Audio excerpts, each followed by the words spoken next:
Hello guys, this is शिक्षा उपाध्याय। आप सभी का हमारे यूट्यूब चैनल बीएलएड कोर्स पर हार्दिक स्वागत है। गाइस, आज के सेशन में डिस्कस करने वाले हैं बीएलएड सेकेंड ईयर का जो ऑप्शनल सब्जेक्ट है इंग्लिश।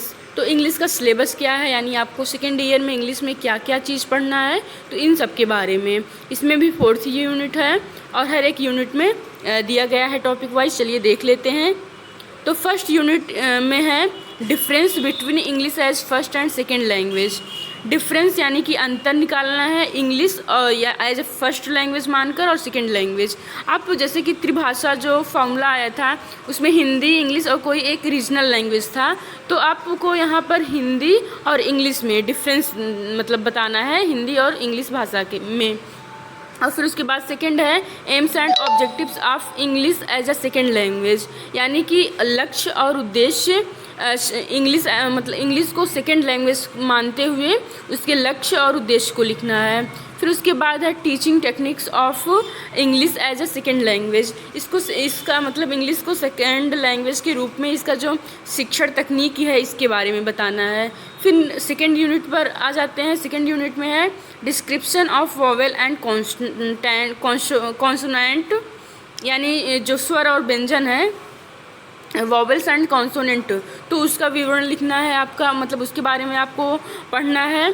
फिर उसके बाद नेक्स्ट टॉपिक है इसके अंतर्गत एक्विजिशन ऑफ इंग्लिश ग्रामर, यानी इंग्लिश यानी अंग्रेजी व्याकरण का अर्जन।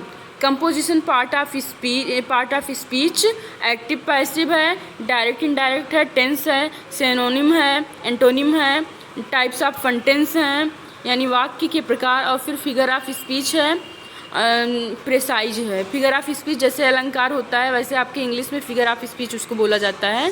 फिर थर्ड यूनिट है। थर्ड यूनिट में है definition of literary term, drama, prose, poetry, essay and novels. इसमें ड्रामा में है एनी वन फ्रॉम गिवन, मतलब जितने दिए गए हैं उनमें से कोई एक। पहला है शेक्सपियर, जूलियस सीजर का। फिर ग्रीस कर्नाड का है तुगलक। फिर उसके बाद है रविन्द्रनाथ टैगोर का सेक्रीफाइस, त्याग। फिर उसके बाद है अर्थर मिलर का ऑल माई सन्स। फिर गाइस इसके अंतर्गत नेक्स्ट है नोवेल में। नोवेल 4 नोवेल दिया गया है, इसमें से किसी एक का करना है। तो चार्ल्स डिकेंस का ओलिवर ट्विस्ट या जेम ऑस्टिन का प्राइड एंड प्रेजुडिस। फिर उसके बाद सी है Thomas Hardy for from the madding crowd. फिर उसके बाद है रुडयार्ड किपलिंग का द जंगल बुक। तो इसमें से कोई एक आप लोगों को पढ़ना है। और फिर उसके बाद नेक्स्ट है पोएट्री, इसमें भी एक चूज एनी 6, इसमें से आपको 6 चूज करना है पोएट्री में। एक वर्ड्सवर्थ का है डेफोडिल्स। फिर उसके बाद है शेक्सपियर का my mistress eye and nothing like the sun. फिर है जॉन कीट्स का ओडी टू द नाइटिंगेल। फिर है W.H. ऑडिन का स्टॉप ऑल क्लॉक्स। फिर P.B. शैले का है ode to the west wind. फिर है सरोजनी नायडू का the flute player of the Vrindavan. फिर है तोरू दत्त का द क्रिश्चियन ट्री। फिर उसके बाद है स्टीफन स्प्लेडर का इनका है an elementary classroom in slum. फिर है रॉबर्ट फ्रॉस्ट का द रोड नॉट टेकन। फिर T.S. इलियट का है हेलो मैन। फिर उसके बाद रॉबर्ट ब्राउन का है प्रोस्पीस या पाइस। तो गाइज आपको नोवेल का और इसके पहले आपका पोएट्री और हम देख लेते हैं ड्रामा था। ड्रामा में भी एक करना है, नोवेल में एक करना है। ड्रामा मतलब नाटक में, नोवेल उपन्यास में, और पोएट्री यानी जो आपका काव्य वाला पोर्शन है इसमें से 6 आपको पढ़ना है।